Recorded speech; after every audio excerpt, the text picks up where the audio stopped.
there is a line between... This is terrible. Right, Huw Merriman, I'm not putting you through any more of this. The big news story, of course, interest rates rising yesterday for the 12th consecutive time, 4.5%. I think it's the highest rate for 15 years. Also, we've got significant disruption coming this weekend with rail passengers. Who better to speak to than the Rail Minister on the government round, Huw Merriman MP. Good morning, sir. How are you? Good morning, Jeremy. I'm well, and you? Yes, I'm very well. You're standing outside. What a lovely background that is, Huw. Thank you very much indeed for joining us. Can I start with the main thing that's concerning our viewers and listeners this morning, this interest rate hike yesterday, the 12th consecutive rise, a 15-year high. We can talk about analysts, we can talk about forecasts. For the average man and woman on the street, this makes a massive difference to their mortgage payment, their rents, their credit card debt. After all that's gone on, can the government, specifically say to people, things are getting better, things are going to change? Is this strategy to attack inflation via increase, is it going to work, Huw Merriman? That's what the British public want to know. Yes, it is. We are determined to halve inflation during the course of this year. It's really important, because if we don't do that, then prices just continue to rise, it spirals, and it's those on the lowest incomes that are impacted most by inflation. So, yes, I recognise the difficulties that interest rate rises from the Bank of England will cause. But if we don't get inflation under control, then things will be a whole lot worse. On a more positive note, Jeremy, we were seeing the Bank of England predicting a recession for this coming year. They're now not predicting a recession, they're predicting growth. So that shows us that we're on the right path.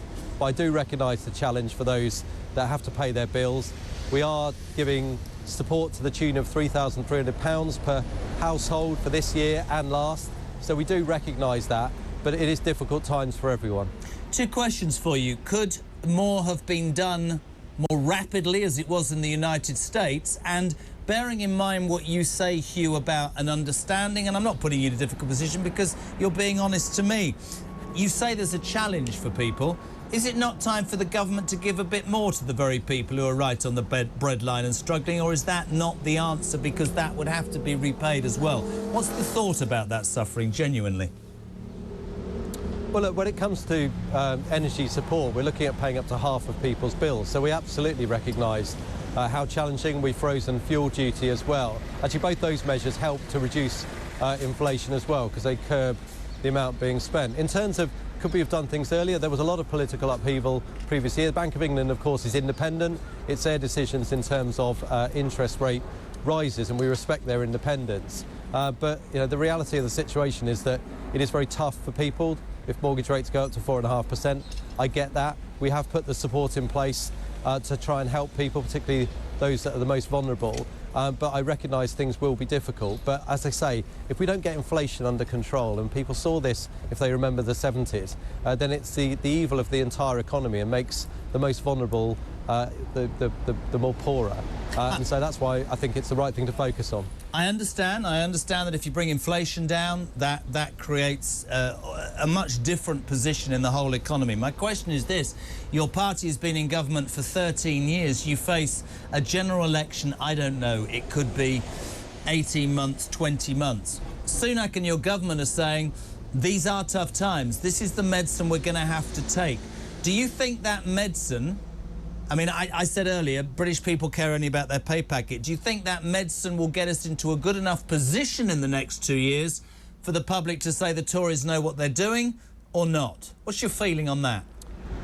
No, I do believe so, because I know there's been a lot of upheaval over the last 12 months, but the Prime Minister's set his 5 priorities. He is looking to halve inflation, grow the economy, stop the small boats, reduce and cut the waiting time list for the NHS. And reduce the debt as well. Those are 5 priorities we know that people really focus on. If we can deliver on those priorities, which we are absolutely focused and wedded on doing as a government, then people will trust us, they'll listen to us, and then they'll look for us in terms of the next offer going into the election. So we know what we've got to focus on. We are focused on it, but they are tough times out there globally as well. We've got the war in Ukraine, We've got weather-related events in Spain, North Africa, which have impacted food prices. Those should start to come down. There's a bit of a lag of about 6 months. The retailers tell us they'll come down. So I'm positive that we will turn this around. Well, it's for you guys to convince the electorate. You're the Rail Minister. We also want to talk to you about passengers being warned to expect significant disruption from the latest rail strikes on Friday. Members of the ASLEF Trade Drivers Union are walking out at 16 companies. TransPennine Express, Northern Avanti, East Midlands, Thameslink and Southern. Listen, they say it wasn't about, Eurovision, whether it is or not. Tell me if I'm right or wrong. You're the Rail Minister. I know that the government will come to a deal with the nurses and the doctors and almost everybody else. But to me, and I could be wrong, the rail strike's a different thing. It strikes me that Mick Lynch and his mob are out to achieve more than trying to get their workers, their union members, a pay rise. They have it somehow in his belief that he can bring down this government. Is there a steadfast belief within the Tory government you're going to stand firm with Mick Lynch and his cronies or not?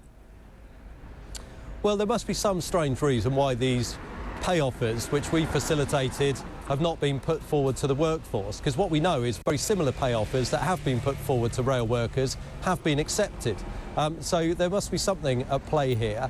All that we'd say to Mick Lynch and Mick Whelan is that we agree with you that your members deserve a pay rise. If you look at the average wage of a train driver, for 35 hours that they work, they get paid just under £60,000. This pay offer would take them up to £65,000. And how do you think, Huw Merriman, this is my argument with the train drivers, how the hell do you think that sounds to the just about managing people who are both out 12 hours a day with 2 kids? When you hear in a cost of living crisis that a rail driver's getting 60 grand and he won't drive, I don't buy their situation. Sorry, maybe I'm going to be slaughtered for that. I think you should stand firm, absolutely, against the Mick Lynches of this world. I really do. Well, if we don't stand firm, then we won't get to our pledge of halving inflation and then making the economy better. So we will stand firm, Jeremy, I can tell you. Excuse me, a bit of pollen went straight into the mouth. Oh, bless I'll you. carry on talking anyway. That's a direct hit. The reality is that if we don't stand firm, then we will see inflation go up. And as I say, and one of the things that was really telling for me with one of my constituents, they are on the minimum wage and they're on 0 hours contracts. So when the trains strike, they can't get on the train, they can't work. And yet here we are saying to someone, we're willing to pay you £65,000 rather than £60,000. That, in my view, is reasonable. And why he is not putting that offer to his workers, who we're told want the pay rise, I don't understand. So, yeah, there do seem to be other forces at play. Maybe it was him that directed that pollen straight down my throat.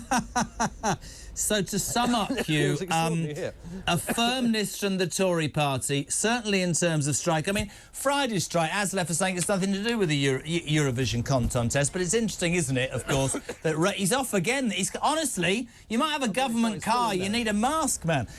I do hope that you are strong against the drivers, because I think the message to the British public, certainly on the back of what we started talking about, which is that interest rate rise, all the struggles that people have, I don't think there's as much sympathy for a union that seems to be more about bringing down a Tory government. One final question for you. Somebody said to me something earlier, there's but a cigarette paper between Sunak and Starmer in terms of the fact the Tory party seems to have gone to the left and borrows money and doesn't lower taxes and is interested only in net zero, and the Labour Party have moved away from the left. What would your response as a minister in Sunak's government be to that, Huw Merriman? No, my response, and actually these London lime trees, they're amazing for bees, but they're not very good for tree air quality down the throat. My message is we are going to manage the economy, we're going to grow it, we are going to be sensible with the way we do things. There is a line between... This is terrible. Right, Huw Merriman, I'm not putting you through any more of this. Huw Merriman, Rail Minister, thank you so much. Poor man. Honestly, when he came on to TalkTV, he's collapsed in the street. You know, when you're growing up, you think, I'm going to be a politician. It's going to be really glamorous. You stood in front, I don't know, he's in front of a building site somewhere in the east end of London, and a pollen bit's gone straight down his gob. Poor man. But thank you for coming on.